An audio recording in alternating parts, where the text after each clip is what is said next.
नमस्कार दोस्तों, मैं हूं शुभंकर पाल, कंसल्टेंट सिविल इंजीनियर। आज आप लोगों के साथ में शेयर करने वाला हूं, अगर आप एलबीएस के लिए प्रिपेयर हो रहे हैं, एलबीएस लाइसेंस के लिए, जो कि लाइसेंस बिल्डिंग सर्वेयर का एक रजिस्ट्रेशन है जो सिविल इंजीनियर्स को मिलते हैं म्यूनिसिपैलिटी से हाउस प्लानिंग एस्टिमेशन करने के लिए, तो उसके लिए अगर आप अप्लाई किए हैं तो वहां पर आपको म्यूनिसिपैलिटी से जो इंटरव्यू कॉन्टेक्ट किया जाता है तो उसमें क्या क्या क्वेश्चन आपको पूछ सकता है। अगर आप ये वीडियो पूरा देख लेंगे तो मैं एक्चुअली एलबीएस लाइसेंस मेरा है और मैं उस फेज से गुजर चुका हूं और मैं आपको एग्जैक्टली बता पाऊंगा क्या क्या क्वेश्चन आपको पूछने वाला है। अगर आपको इसको फॉलो करके थोड़ा स्टडी करके जाएंगे तो मैं आपको गारंटी के साथ कहता हूं म्यूनिसिपैलिटी से जो लाइसेंस एलबीएस होता है उसके लिए आप सक्सेसफुली इंटरव्यू दे पाएंगे। तो चलिए दोस्तों, अगर आप एक सिविल इंजीनियर है, वीडियो को कंटिन्यू देखते रहिए और इस वीडियो को शेयर कीजिए। इस वीडियो में 100 लाइक हम लोग टारगेट रखते हैं और इस वीडियो को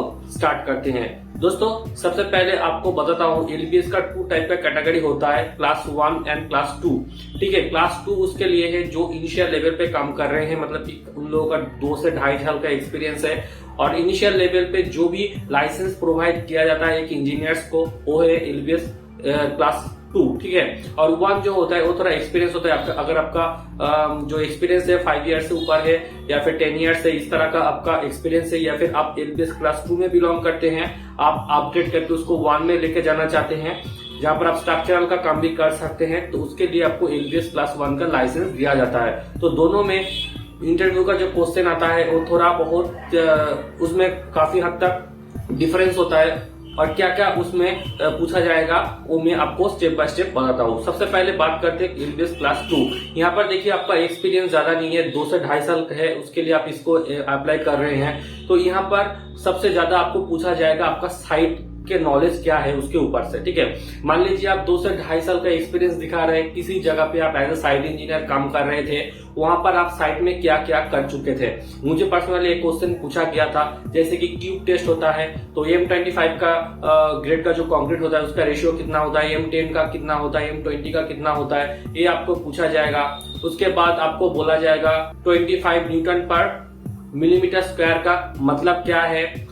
ठीक है, और एक क्यूब टेस्ट में क्यूब का कितना साइज रहता है, कॉम्प्रेसिव स्टेम मतलब क्या होता है एक कंक्रीट का, एक कंक्रीट बिल्डिंग में मिनिमम क्यूबिंग डेज कितना होता है, एक कॉलम में कवर कितना रहता है, फुटिंग में कवर कितना रहता है, बीम में स्लैब में कवर कितना रहता है, 1 वे स्लैब क्या है, 2 वे स्लैब क्या है। 1 वे स्लैब में रेनफोर्समेंट का डिटेल्स आपको पूछ सकते हैं, 2 वे स्लैब में रेनफोर्समेंट का डिटेल्स आपको पूछ सकते हैं। उसके बाद आपको एस्टिमेशन से भी कुछ क्वेश्चन पूछा जा सकता है, जैसे कि शटरिंग मटेरियल हम लोग किस यूनिट में कैलकुलेट करते हैं, कंक्रीट वॉल्यूम हम लोग किस यूनिट में कैलकुलेट करते हैं, फिर स्टील का यूनिट वेट कितना होता है। ठीक है, उसके बाद स्टीरअप का काम क्या होता है, एक कॉलम में मिनिमम कितना स्टील प्रोवाइड किया जाता है, एक स्टील का डेवलपमेंट लेंथ कितना होता है। ठीक है, उसके बाद आपको ये भी पूछा जा सकता है, सर्वेइंग से कुछ रिलेटेड क्वेश्चन पूछा जा सकता है, जैसे हम लोग ऑटो लेवल पे क्या लेवलिंग करने के लिए क्या इंस्ट्रूमेंट यूज करते हैं, थियोरलाइट से हम लोग किस तरह का सर्वे करते हैं, किसी बिल्डिंग का हाइट मापने के लिए हम लोग कौन सा मशीन यूज करते हैं। ठीक है, उसके बाद आपको ये भी पूछा जाएगा, सॉइल से कुछ रिलेटेड क्वेश्चन पूछा जाएगा, सैचुरेटेड सॉइल की क्या होता है, अनसैचुरेटेड सॉइल कितना होता है, क्या होता है।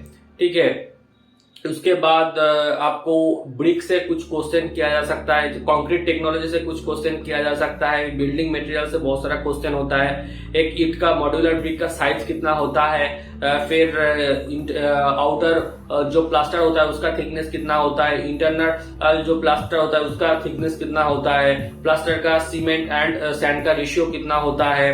ठीक है, और एक कंक्रीट में स्लैब का थिकनेस कितना होता है। ठीक है, एक कॉलम का साइज मिनिमम कितना रखा जा सकता है। इस तरह का क्वेश्चन आपको साइट रिलेटेड किया जा सकता है। ठीक है, तो आप जो भी साइट में काम कर चुके हैं, उस साइट में आप जो भी काम किए हैं वो काम को अच्छा से आप स्टडी करके जाइए। खास करके आपको बिल्डिंग मटेरियल से, कंक्रीट टेक्नोलॉजी से और बेसिक साइट रिलेटेड जो क्वेश्चन है वहीं से एलबीएस क्लास 2 के लिए क्वेश्चन पूछा जाएगा। आप बात करते हैं जो क्लास 1 के लिए अप्लाई कर रहे हैं उसके लिए क्या पूछा जाएगा। खास करके जो LBS क्लास 1 है उनको स्ट्रक्चर रिलेटेड क्वेश्चन ज्यादा पूछा जा सकता है। आपको कोई भी बीम का उसमें ड्राइंग प्रोवाइड किया जा सकता है, जहां पर एक सिंपली सपोर्टेड बीम है या फिर पॉइंट लोड, जहां पर पॉइंट लोड है, यूडीएल है, तो उसका बेंडिंग मोमेंट डायग्राम क्या आ सकता है, उसका शियर फोर्स डायग्राम क्या आ सकता है। ठीक है, उसके बाद आपको जो भी स्ट्रक्चरल एनालिसिस से क्वेश्चन होता है, ठीक है, उस रिलेटेड आपको क्वेश्चन पूछा जाएगा। आपको सॉफ्टवेयर हम लोग स्ट्रक्चर में क्या क्या यूज करते हैं, जैसे कि स्टैट यूज करते हैं, ईटअप्स यूज करते हैं, सैप यूज करते हैं, तो इसका पर्टिकुलर यूजेस कहाँ कहाँ है, कैलकुलेट कर सकते हैं सब सॉफ्टवेयर में, वो भी आपको पूछा जाएगा। तो खास करके मैं देखा हूँ क्लास 1 के लिए बेंडिंग मोमेंट, शेयर फोर्स से रिलेटेड बहुत सारा क्वेश्चन पूछा जाता है। अगर आपको इसके ऊपर अच्छा खासा नॉलेज है और आपका कॉन्सेप्ट क्लियर है तो आपको डेफिनेटली क्लास 1 के लिए अप्रूव किया जाएगा। उसके बाद सॉइल रिलेटेड भी बहुत सारा क्वेश्चन पूछा जा सकता है। एक शैलो फाउंडेशन क्या होता है, डीप फाउंडेशन क्या होता है, फुटिंग रिलेटेड कुछ क्वेश्चन किया जाता है, जैसे कि स्ट्रिप फुटिंग क्या होता है, रैफ्ट फाउंडेशन क्या होता है, कहां पर हम लोग रैफ्ट फाउंडेशन यूज करेंगे, कहां पर हम लोग फ्रेम स्ट्रक्चर यूज करेंगे। ठीक है, इस तरह का क्वेश्चन आपको पूछा जाएगा जो कि बिल्कुल स्ट्रक्चरल रिलेटेड है, और सॉइल टेस्ट से भी आपको, सॉइल मैकेनिक्स से भी आपको क्वेश्चन पूछा जाएगा। तो उम्मीद करता हूँ दोस्तों आपको ये वीडियो देख के एक ओवरऑल आइडिया आ चुका होगा। LBS लाइसेंस के लिए आपको जो इंटरव्यू देना होता है उसके लिए आपको क्या क्या क्वेश्चन पूछा जाएगा। तो अगर आपको ये वीडियो अच्छा लगे तो लाइक शेयर जरूर कीजिएगा, अपना ग्रुप में शेयर कीजिए इस वीडियो को, जिससे हर किसी को LBS लाइसेंस मिले वो और घर बैठे एक अर्निंग कर सके। और अगर आप मेरा मास्टर क्लास में अटेंड करना चाहते हैं जो कि 15 दिसंबर से शुरू हो रहा है, जहां पर मैं लाइव क्लास करता हूं जूम मीटिंग से, जहां पर आपको बिल्डिंग प्लानिंग ऑटोकैड के थ्रू सिखाया जाता है, जहां पर आप एक म्यूनिसिपैलिटी का एंड ग्राम पंचायत का किस तरह से ऑटोकैड में प्लानिंग बना सकते हैं सिखाया जाता है। साथ में एस्टिमेशन एंड कॉस्टिंग भी सिखाया जाता है, जो बैंक लोन के लिए आप बनाते हैं या फिर साइट के लिए भी आप बनाते हैं, वो भी आपको डिटेल 3D मॉडल के साथ समझाया जाता है।